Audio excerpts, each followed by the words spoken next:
Now, before you leave, let me spoil reason number 6. You don't need to back. You can win a copy of Cthulhu Death May Die just by subscribing and commenting on this video, but more on that at the end when we're all done. Seriously, I'm giving away a pledge just because I like you all that much. So hit the subscribe button. Thank you.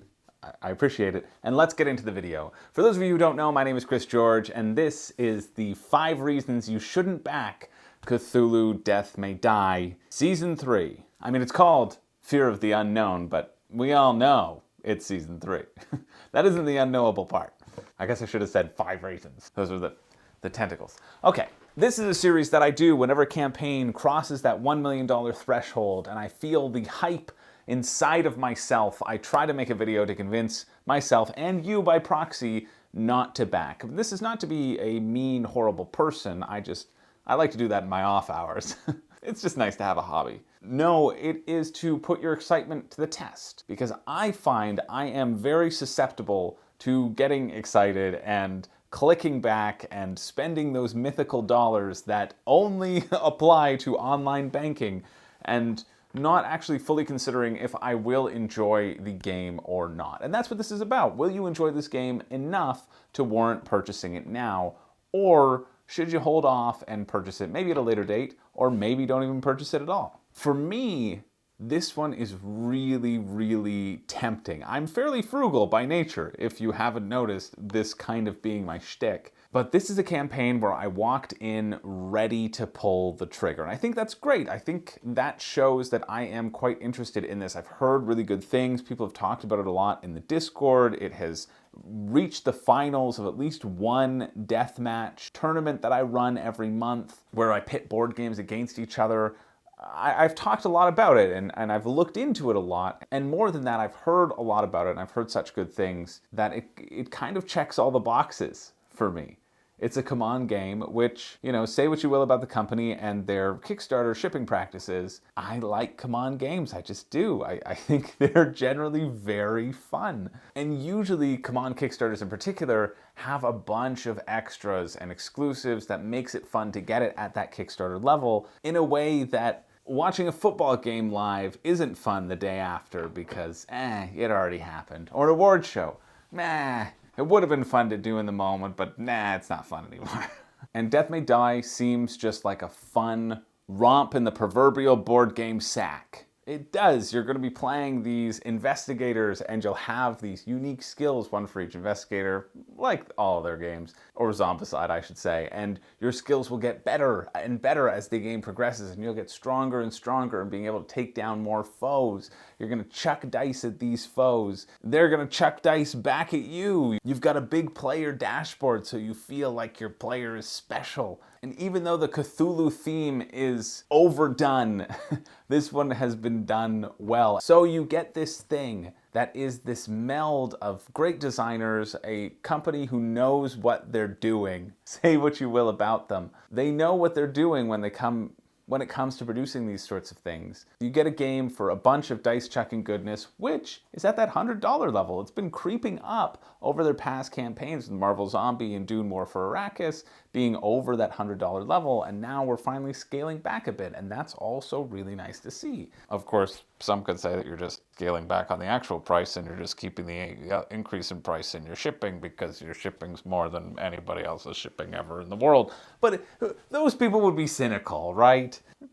That's not one of the reasons. So for me personally, I am looking for an excuse to purchase this game and to have this game replace all the other games on my shelf and to get drawn in by this new shiny thing. And I think that's all right for some people, but I also think, or rather I know from my own personal experience, that sometimes that's not the case. So this is a tough list. This is more of a personal list for me, but I'm going to try to apply it to the general populace, to people who are excited, actively excited about this game and are back and forth about whether or not this is the best financial decision for them at this moment. That's who this video is sort of targeted for, to see if it's worth it, if it's worth all the great ratings out there, if it's worth the acclaim given by esteemed reviewer Lerman, who says, okay, 10 out of 10.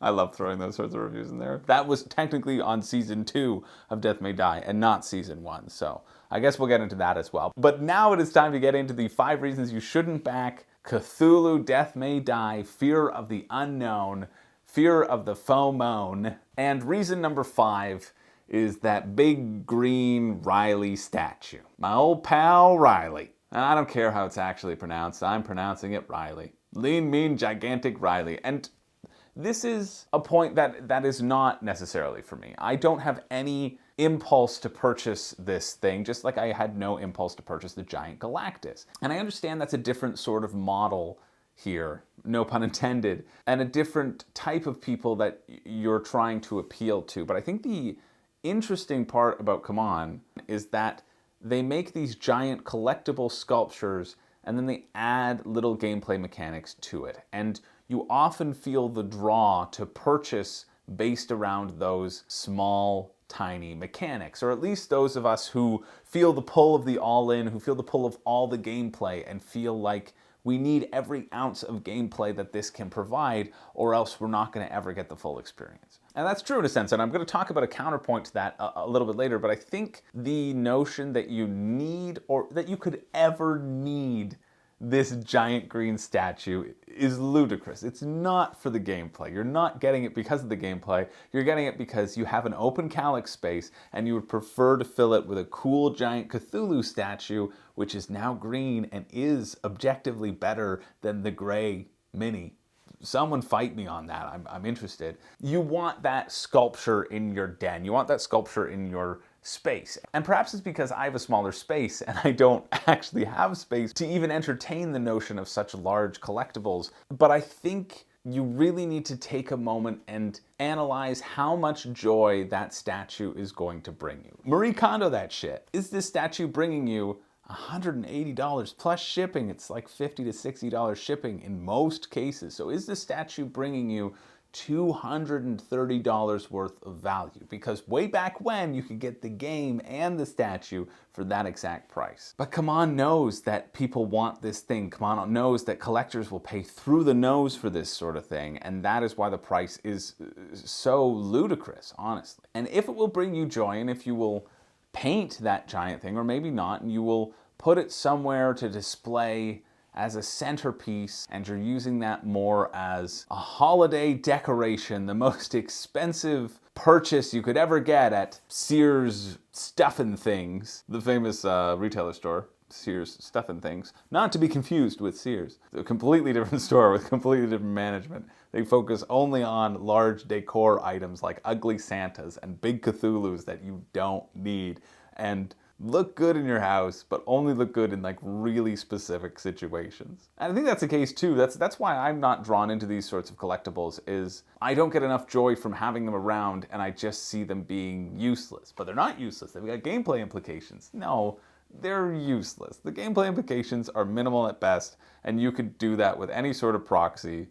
Don't fool yourself here. You're getting it because it's a cool centerpiece. Anyway, I understand the cool factor of these sorts of things, but I also recognize that this cool factor wears off. Something that haunts me to this day, not really, but kind of, it's memorable enough. I have this little Chewbacca statue with him carrying C-3PO in the bag in Empire Strikes Back when they disassemble C-3PO because he recognizes them and is going to spill the beans. And Chewbacca's carrying him around in that sack. Not a proverbial sack this time, a real true C-3PO sack. And I saw this, and my parents, my family and I, we were out at some place, probably Disney World. It was some attraction, and that was in the merchandise store, and that was the thing that my little heart wanted. That was the thing that I thought, yeah, this is so cool. I want this thing. And they purchased it for, I don't know how much it was. It's just a plastic little plastic toy. They purchased it for a stupid amount, and I was excited with it for a little bit, and then it just became a stuff that was in my closet, and it's still in my closet in my family home to this day, because I think there's a part of me that knows how much I paid for it, or not how much I paid for it, but how much my parents paid for it. And it wasn't along the lines of any like 180 like this is, but it was still sort of significant. It was a significant distinction between what I was allowed to spend or what my treat could be or whatever it was. I still remember this, and I still have this thing, and I look at it and I think, why did I ever think this was so cool? And I think that's what we have to be wary of with these giant green statues, the giant Galactuses, any of these sort of large collectible stuffs. We can always sell it down the line and you can recoup your cost and whatever. But if you ever have that inkling in yourself where you're not getting it to enrich your life and you're not getting it because you think it's just the coolest thing. If you think it's just the coolest thing, yeah, go for it. That's what this is for. That's who this is for, as overpriced as it is. But if you're getting it for other reasons and trying to trick yourself, or because you're buying in, especially to this all-in mentality that I feel is always present in Kickstarters, then I think you just need to check yourself and walk away from the whole campaign entirely. I really do. But let's talk about the actual game, because reason number 4 is a question: how many dice chuckers do you own and how many will you play? Will you play it more than your other dice chuckers? This to me fills that same void as Zombicide. This to me hits that same space as Massive Darkness. And I do have a video comparing Massive Darkness and Zombicide together. My friend Zach and I, we played both in a day and compared and contrasted the two. And my conclusion at the end of that was that you could warrant owning both. But the reality of the situation for me is that I like Massive Darkness more, and I'm going to opt to play Massive Darkness more, and I haven't played Massive Darkness in a while, even though I really, really enjoy it.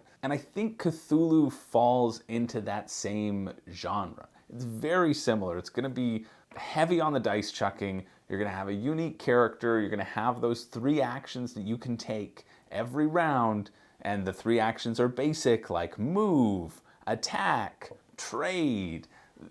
The same DNA feels ever present throughout a lot of these dice chuckers, and then you tweak things in little noticeable ways that makes it feel unique. But I think we all end up getting our favorite dice chuckers, and I think we all will gravitate to one more than the other. It's a tough call to make, and maybe that's not you, but I think that is a lot of people. And so we fall into 2 camps. Either you don't like the dice chucker aspect of it, and you don't like the lack of strategy and the dependence on luck, and that's its own point in itself, but you get it as a bonus because I've talked about that in a previous video, and I try not to recycle too much. But again, if you're that type of person, then I think you know that Cthulhu's not for you, right? Which is why I'm not saying that sort of thing. It's why I'm not saying, if you don't like Cthulhu, don't get it, right?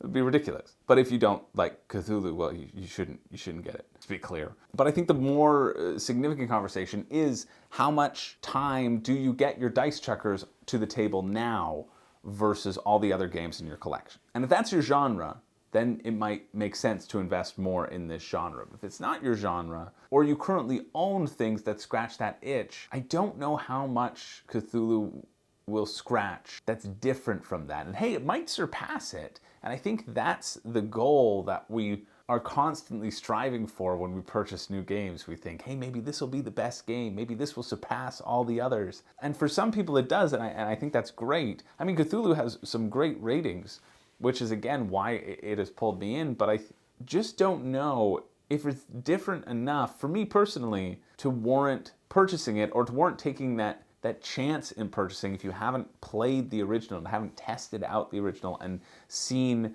the differences and intricacies for yourself. With something this expensive, I think that might be a better way to go. So that's reason number 4. Reason number 3 might be a tenuous one, and it might incite FOMO in you even more. And I understand that, and I'll try to touch on that side of things as well. It's the really back and forth as I talk to past Chris and know that I'm going to hate future Chris. And I try to think of the line of argument or rhetoric that will come down the line and address that as best as I can. But reason number 3 is the lack of variability or replayability that one base box gets you. And so in this pledge, you're getting a base box. You're getting a standalone base pledge. And I like that they're doing a standalone because it allows new players like myself to enter into the world in this fun Kickstarter environment. I think a lot of people have been aching for that, and I think that is why this campaign is doing very well, and CMON's earning back some of their fandom. But from what I have read and heard and researched and looked into, I try to get a broad view of what people are saying about the game, or what people have been saying about the game. The main element of the replayability and the variability comes from both the chapters, which are the map layouts, but Also, more importantly, the Elder Gods, which you get 2 of in this base pledge. They're also offering an add-on for $35, so you can get a third one for that extra replayability. You can go out and purchase different Elder God packs to get that variability. And on the one hand, this is good, this is nice, because it allows this variability to grow. On the other hand, it forces you to pay a premium for content that could grow stale much sooner than perhaps another game at this price point. I think that's fair to say. In this scenario-based atmosphere where you're switching in the investigators and the monsters and the Elder Gods and the chapters, you get 6 chapters, it's 6 scenarios, 6 different objectives that you can pursue. I think we're pushing up against that sort of living card game syndrome where it's fun and it's playable for a time,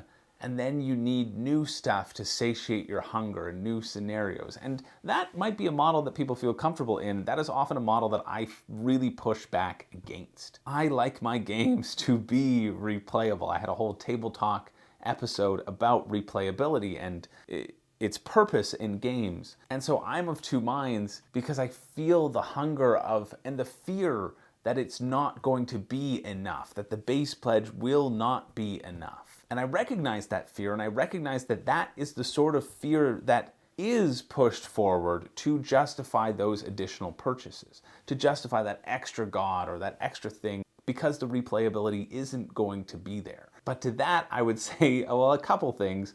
One, you can figure it out for yourself. Two, there is enough different options out there for when you get stale with the current stuff that if you like it enough, you can go out and purchase those things later.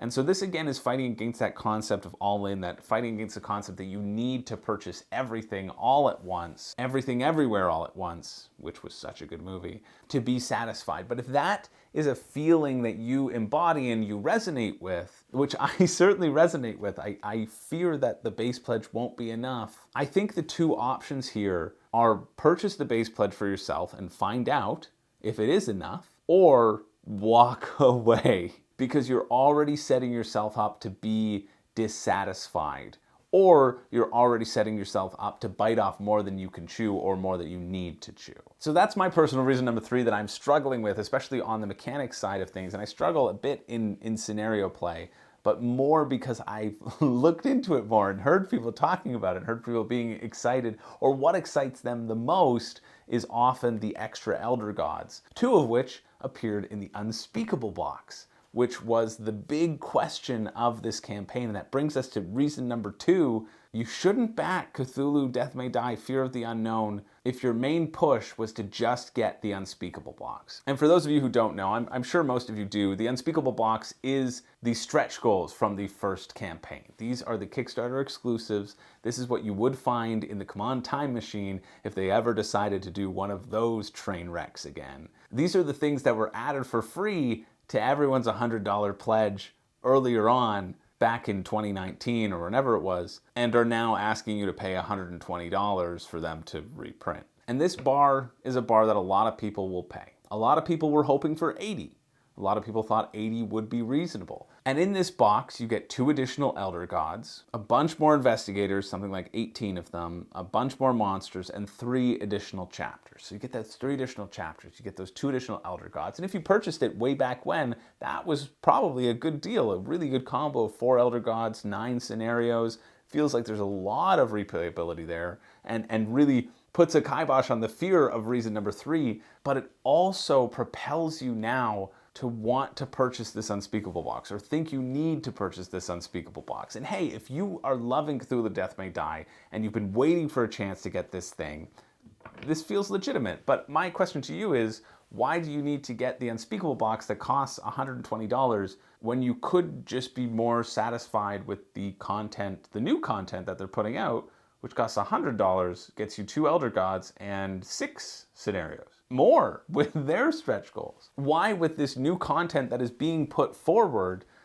this new system, this new standalone box that they're putting out, why do you need to double down at this moment other than out of a feeling of scarcity? I think the real downside with Kickstarter exclusives is that they rely on this feeling of scarcity to propel you or to convince you to spend money right now, because you'll never get a chance to get these things again. And this has always been CMON's marketing tactic, and for the most part, it's not bad, because you usually recoup the value because everybody else feels that feeling of scarcity, and you're just able to pass the buck down the line.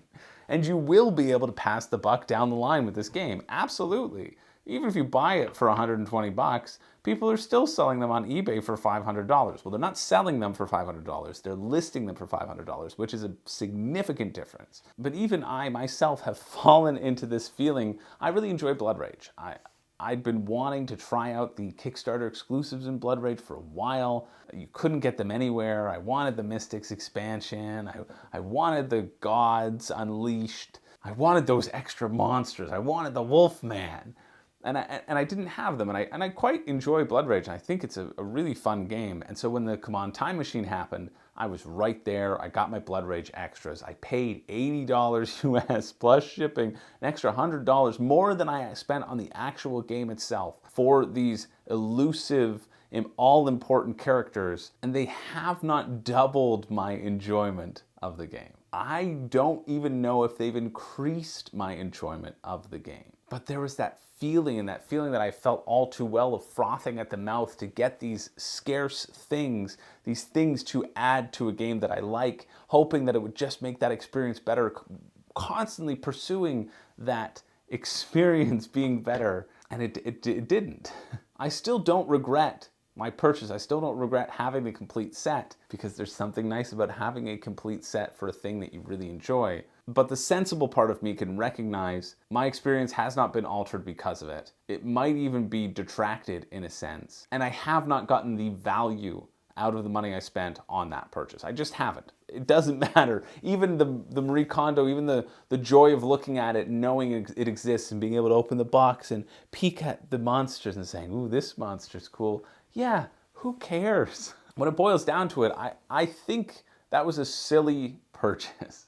It wasn't a bad purchase, but it was just a silly purchase. And I think because there has been that scarcity for so long, and Cthulhu Death May Die has gotten more and more popular, very similar to this trajectory of Blood Rage, I think there will be a lot of people making that silly purchase without considering the actual impact that it's going to be having on their game, especially if you're just jumping in on this one and then also getting the Unspeakable box. It likely is that silly purchase for a lot of people. Maybe not you, but for a lot of people. You, of course, are the exception. You're intelligent, responsible, incredible at everything. Honestly, way to go, you. You should give yourself a little thumbs up. There's a little thumbs up down below. Well, click that. Give yourself a thumbs up. Those are my thoughts regarding the Unspeakable box. It's just such a clear cash grab, such a clear elevating of costs, pushing those costs to the very limit that they can be in order to capitalize on a scarcity that they already created themselves to make more money. And when you think of it that way,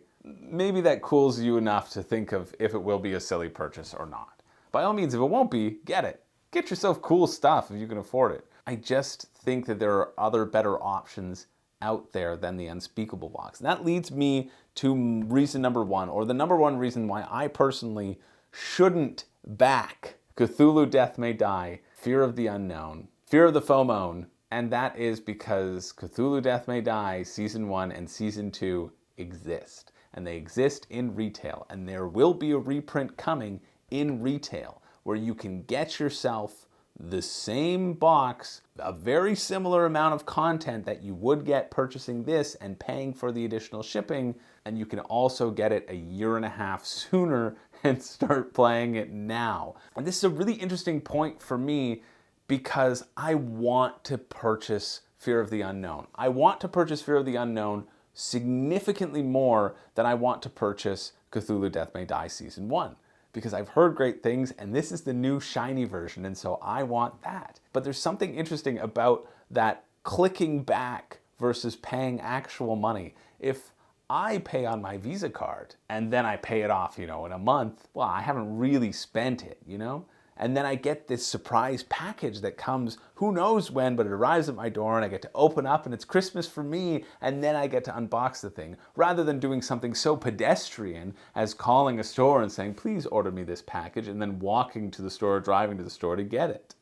Oh, it doesn't even come in a brown box that I get to open. And this is a really weird thought for me, because it would cost me, right now, it costs me $100 US, I live in Canada, plus around $50 shipping to get it to Canada. So you're looking at $150 US, $160-ish US, and that's over $200 Canadian to get to my door, this one thing and the stretch goals. The stretch goals, which don't look like they're gonna have any additional Elder Gods, by the way. That's what the Unspeakable box is for. That's how they push you towards that. Or I could spend the same amount getting Season 1 and Season 2 from my local game store and bringing it home and playing it now. But the prospect of doing that feels legitimately different to me. And maybe I'm just a psycho who loves backing Kickstarters and has been denying myself for too long and is now frothing at the mouth. And yes, that is true as well, but these two things can be true.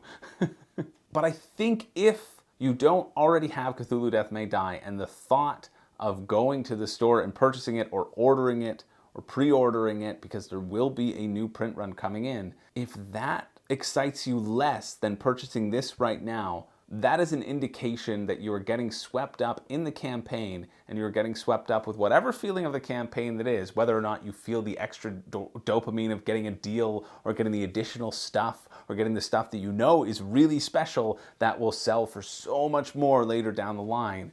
It's still the same game, it's still the same mechanics, and people have been enjoying and loving and rating this at number 103 on Board Game Geek for a long time since it has been produced. And if you're not interested or as interested in purchasing those from the store and getting them today so you can play them and experience what everybody else has been experiencing and what you've been missing out on, if you don't feel that as strongly as you do towards the Kickstarter backing, then that is clearly because the Kickstarter machine itself has been pulling you in more than the actual gameplay and more than the actual game experience. That is what it is meant to do.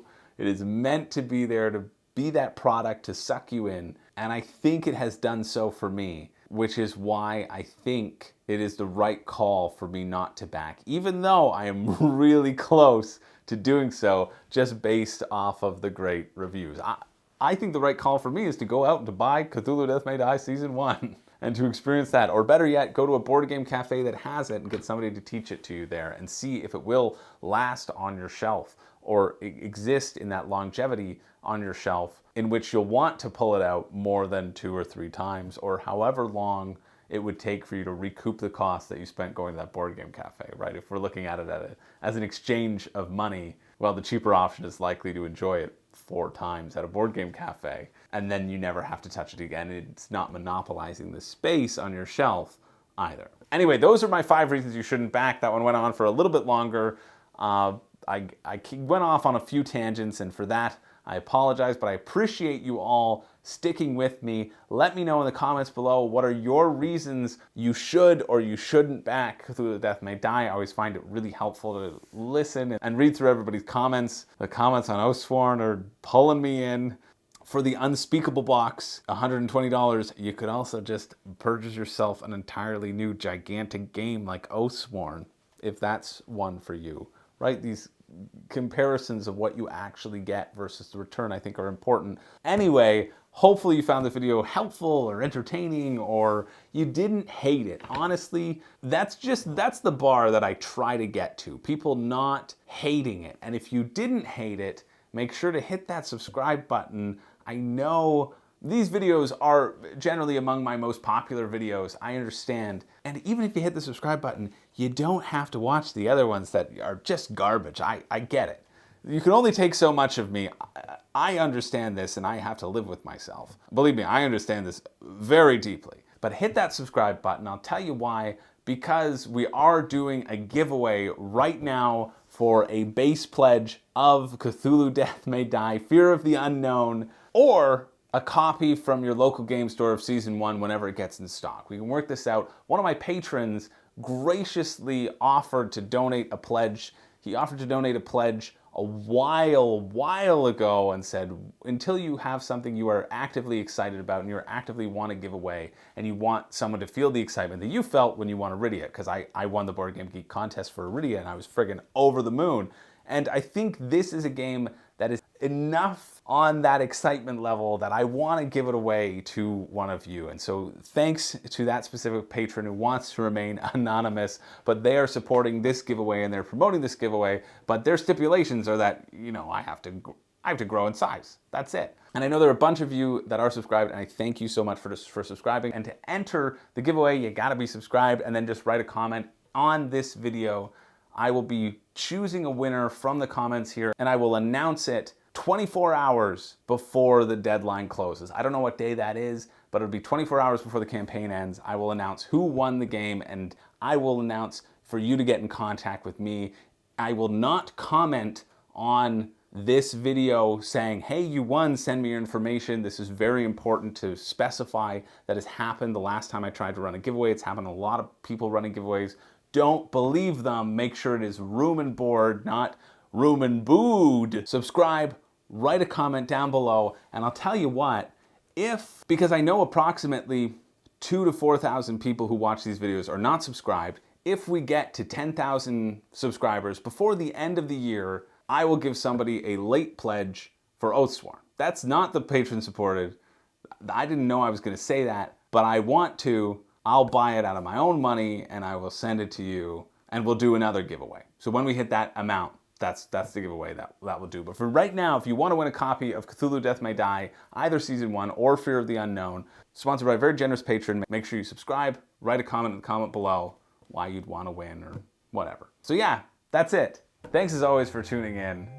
My name's Chris George, and, well, I do not have a catchphrase, but I do have a video to edit so it can go out as soon as possible so that everyone gets the best chance to win themselves a copy of a game, because I like that. I think it's really cool that my patron wants somebody to feel that joy of winning a free game. So, win that game. I'm thrilled about it. I hope you are too, and I'll see you in the next video.